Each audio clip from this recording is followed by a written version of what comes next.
எல்லாருக்கும் வணக்கம்.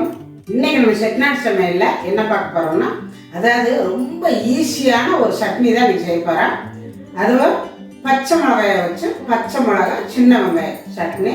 இட்லி, தோசை, சப்பாத்தி, புரோட்டா எல்லாத்துக்குமே சாப்பிடலாங்க. சாப்பாட்டு கூட சாப்பிடலாம். அவ்வளோ நல்லா இருக்கும், ருசியாக இருக்கும். அவசரமாக எங்கேயாவது போயிட்டு வர்றோம், மாவு இருக்குது, அதுக்கு சட்னி அரைக்கணுமே, என்னடா பண்ணுறோம்னு சோம்பேறி போடுறோம். அந்த நேரத்தில் உங்ககிட்ட பச்சை மிளகா, 2 வெங்காயம், அதாவது சின்ன வெங்காயமா பெரிய வெங்காயமா எது இருந்தாலும் சரி, இந்த நான் செய்கிற மாதிரி செஞ்சிங்கன்னா அந்த தோசை வேகிறதுக்குள்ள சட்னி ரெடி ஆகிடும். ஒரு தோசை வேகிறதுக்குள்ள சட்னி ரெடி ஆகிடும். அவ்வளோ ஈஸியான ஒரு சட்னி தான் எனக்கு நான் செஞ்சு காட்ட போகிறேன்.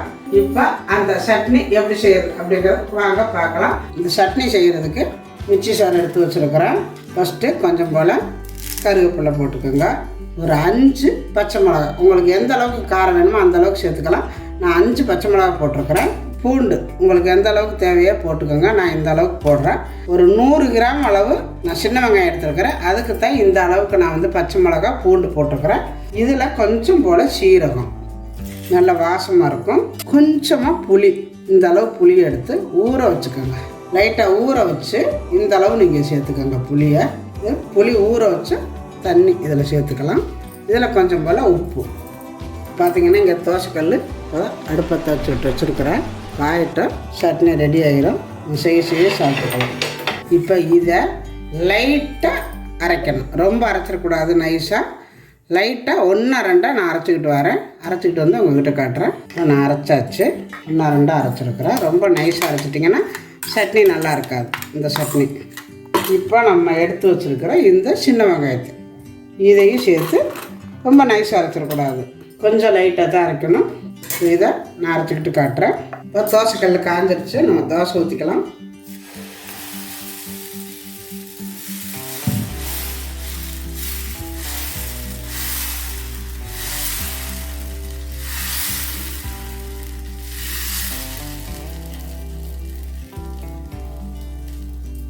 தோசை வேகட்டு. இப்போ அதை அரைச்சிக்கிட்டு வந்துடலாம். இப்போ நம்ம சட்னி அரைச்சிக்கிட்டு வந்தாச்சு. பாருங்கள் எப்படி இருக்குன்னு. ரொம்ப நைஸாக அரைக்கலை, கொஞ்சம் அதாவது அதலி புதலியாக தான் இருக்குது. அதலி புதலியானா திப்பி திப்பியாக இருக்குது. சட்னி இருக்கட்டும். அதுக்குள்ளே தோசை வெந்துருச்சு, எடுத்துக்கலாம். இன்னும் நம்ம ஊற்றின தோசை வெந்துருச்சு.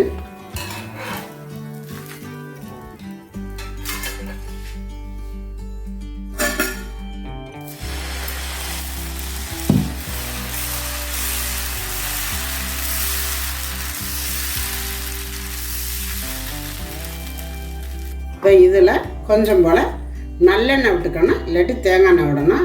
எங்கள் வீட்டில் நல்லெண்ணெய் ஊற்றினா பிள்ளைய சாப்பிட மாட்டாங்க, நல்லெண்ணெய் வாசம் பிடிக்காதுன்றாங்க.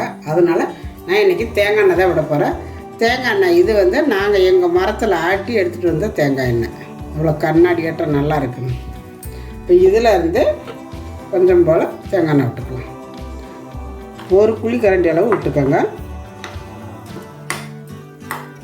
அவ்வளோதாங்க, சட்னி ரெடி. நீங்கள் இந்த மாதிரி செஞ்சு பாருங்கள், அவ்வளோ அருமையாக இருக்கும். இப்போ சட்னி ரெடி ஆயிடுச்சு. பாருங்கள் எவ்வளோ அருமையாக வந்திருக்குன்னு. தோசை 2வது தோசையும் வெந்துருச்சு. கொடுக்க மாட்டேங்கிறேண்ணா, வா கொடுக்குறேன். இப்போ இந்த தோசை ரெடி ஆயிடுச்சு. தோசை எடுத்துக்கலாம். நல்லா மொறுன்னு தோசை.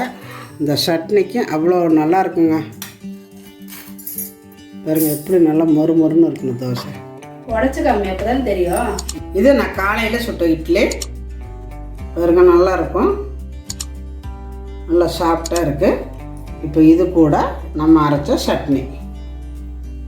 இந்த மாதிரி 1 ஸ்பூன் வச்சா போதுங்க. இட்லி, தோசை, சப்பாத்தி எதுக்கு வேணாலும் அவ்வளோ நல்லாயிருக்கும், சாப்பிடலாம். இப்போ பாருங்கள், பச்சை மிளகா, பச்சை வெங்காயம், சின்ன வெங்காயத்தில் சட்னி அவ்வளோ சீக்கிரமாக பண்ணிட்டேன். இந்த சட்னிக்கு 5 நிமிஷம் போதும், அருமையாக செஞ்சிடலாம். அவ்வளோ டேஸ்ட்டாக இருக்கும். நம்ம தோசையும் சுட்டாச்சு. பாருங்கள், இட்லி நைட்டு காலையில் சுட்ட இட்லி தான். இப்போ நைட்டு நேரம். இப்போ நான் தோசையும் சுட்டுருக்கிறேன். நல்லா மொறுன்னு இருக்குது. 2 சாப்பிட்றதுக்கு அவ்வளோ அருமையாக இருக்கும். இப்போ நான் சாப்பிட போகிறேன். பாருங்கள்,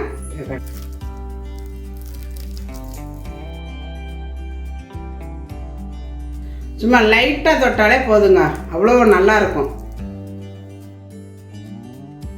இட்லிக்கு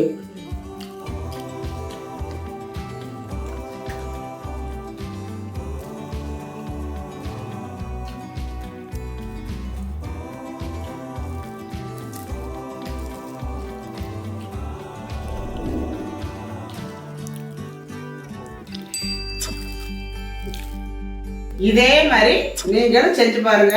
செஞ்சு பார்த்துட்டு எப்படி வந்துச்சு அப்படிங்கிறத எனக்கு கமெண்ட்ல சொல்லுங்க.